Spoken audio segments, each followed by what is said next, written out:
우리나라 인구 5명 중 1명, 그러니까 1,000만 명에 넘는 분들이 바로 노년층인데요. 혹시 이분들의 하루가 어떻게 흘러가는지 자세히 생각해 보신 적 있으세요? 오늘 데이터를 통해서 그분들의 진짜 24시간 속으로 한번 들어가 보겠습니다. 자, 65세가 넘으면 하루가 어떨까요?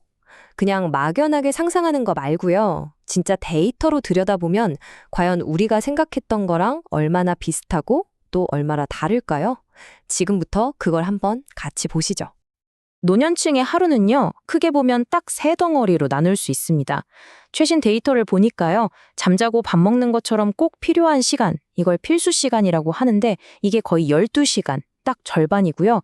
그리고 취미 활동이나 쉬는 시간, 즉 여가 시간이 한 7시간 정도, 마지막으로 일이나 집안일 같은 의무 시간이 한 5시간쯤 됩니다. 그런데 말이죠. 이 평범해 보이는 하루 일과가 최근 5년 사이에 아주 흥미롭게 바뀌었다는 사실 알고 계셨나요? 정말 눈에 띄는 어찌 보면 좀 놀라운 변화가 있거든요. 가장 큰 변화가 뭐냐면요, 바로 이겁니다. 잠을 14분 덜 자고요. 그 시간에 TV나 스마트폰을 16분 더 본다는 거예요. 딱 그만큼 시간이 맞박힌 거죠. 잠, 버스, 미디어, 이렇게요. 네, 바로 이 변화의 한가운데에 기술이 있습니다.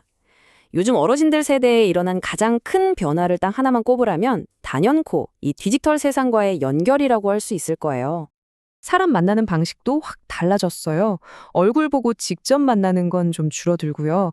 그 빈자리를 전화나 문자 같은 디지털 소통이 채우고 있는 거죠. 특히 80세 이상 어르신들을 보면요. 이런 비대면 교류가 5년 만에 거의 2배나 늘었어요.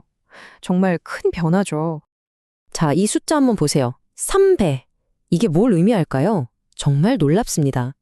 불과 5년 전만 해도 어르신들이 스마트폰이나 컴퓨터 같은 디지털 기기를 하루 평균 34분 쓰셨거든요. 근데 지금은 1시간 39분이에요. 무려 3배가 폭발적으로 늘어난 겁니다. 흔히 어르신들은 기계에 약하다고 생각하잖아요.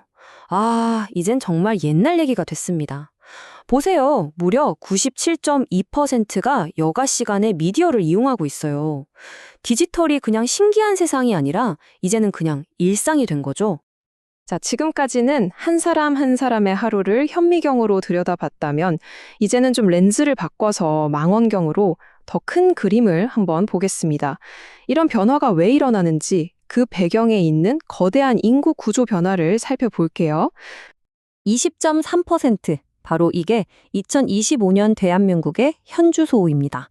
우리나라가 드디어 65세 이상 인구가 전체의 20%를 넘는 이른바 초고령 사회로 진입하게 되는 거죠. 길에서 마주치는 사람 5명 중 1명은 어르신이라는 뜻입니다. 근데 사실 진짜 놀라운 건요, 인구 비율보다도 바로 그 속도입니다. 불과 10년쯤 지나면 30%, 그리고 2050년이 되면 인구의 40%가 노년층이 될 거라고 해요. 전 세계 역사상 이런 속도는 본 적이 없다고 할 정도니까 정말 어마어마한 거죠. 자, 이렇게 사회가 빠르게 늙어가고 있는데 그럼 어르신들의 삶을 떠받치는 가장 중요한 두 기둥, 바로 건강과 돈 문제는 어떨까요? 이 현실적인 얘기를 한번 들여다보겠습니다. 우선 좋은 소식부터 볼게요. 21.5년. 이게 뭐냐면요, 65세가 되신 분들이 앞으로 평균적으로 더 살게 될 시간입니다. 의학이 발전하면서 정말 긴 노년의 시간이 선물처럼 주어진 거죠. 하지만 이렇게 길어진 삶의 뒷면에는 좀 냉정한 현실이 있습니다. 39.8%. 66세 이상 은퇴하신 분들의 상대적 빈곤율인데요. 쉽게 말해 10명 중 4명은 경제적으로 어렵게 지내고 있다는 뜻이에요. 그러니까 오래 살게 된 건 좋은데 돈 걱정은 커지는 이 상황. 이 둘 사이의 긴장감 때문에 많은 어르신들이 은퇴하고 나서도 계속 일을 하고 싶어 하십니다. 실제로 65세에서 79세 어르신들 절반 이상이 그렇다고 답했는데요. 이유를 물어보니까 역시 첫 번째는 생활비에 보태려고, 그리고 두 번째가 일하는 게 즐거워서였습니다. 자, 지금까지는 어르신들의 하루 일과 그리고 그분들을 둘러싼 사회적인 현실을 데이터로 살펴봤잖아요. 그럼 이번에는 시선을 다시 개인의 마음속으로 돌려보겠습니다. 과연 당사자들은 스스로의 삶을 어떻게 느끼고 있을까요? 여러분께 한번 여쭤볼게요. 진짜 노인은 몇 살부터라고 생각하세요?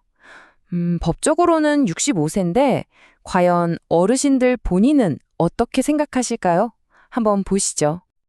와, 놀랍죠?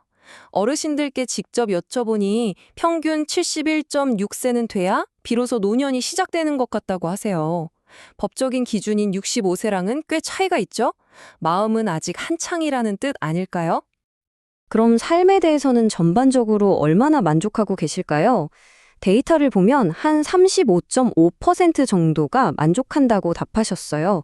아직 절반은 안 되지만 그래도 이 만족도가 계속해서 조금씩 오르고 있다는 건 참 다행인 점입니다. 그럼 이런 만족감은 주로 어디서 오는 걸까요?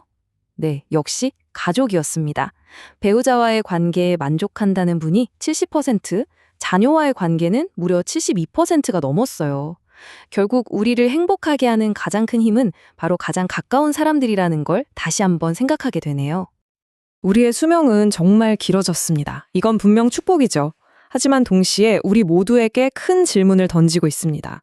그냥 단순히 오래 사는 걸 넘어서 어떻게 하면 이 늘어난 시간에 더 많은 삶을, 더 풍요로운 의미를 채워 넣을 수 있을까요? 이 질문에 대한 답을 찾는 건 이제 우리 모두의 숙제가 아닐까 싶습니다.